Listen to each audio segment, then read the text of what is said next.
আলহামদুলিল্লাহ আমরা যন্ত্র বানিয়ে ফেললাম। এমন একটা যন্ত্র বানাইতে মাত্র 500 টাকার মতো আপনার খরচ হবে, কিন্তু আপনার 5 কোটি টাকার উপরে আপনার এই যন্ত্রটা ইনকাম করে দিবে।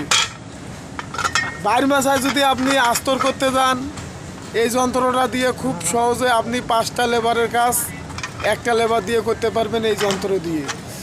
আপনি যদি রড তুলতে যান 8তলা 10তলা 5তলা নর্মাল যে বাড়িগুলোতে আপনার কিন্তু কেরাং মেশিন বসায় না বা কেরাং মেশিন আনে না।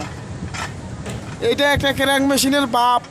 এই যন্ত্রটা আপনার রড তুলবে 2টা লোকেই, যেখানে আপনার 10টা মানুষ লাগবে রড তুলতে, এই 2জন মানুষে রড তুলবে এই যন্ত্রটায়। বিশ্বাস না হলে আপনি 2টা বেয়ারিং কিনবেন একই সাইজের, আর এইরকম একটা পাইপ আর 25 মিলি রড তো অ্যাভেলেবেল সাইডের ভিতর থাকে। এই যন্ত্র বানাইতে মাত্র 2টা অর্লিং কাঠি, একটা 25 মিলি রড আর একটা পাইপ আর 2টা বেয়ারিং, এই যন্ত্র শেষ। এত লাগতো না যে আগেরটা বেসে ভাঙড়ি খাইছে।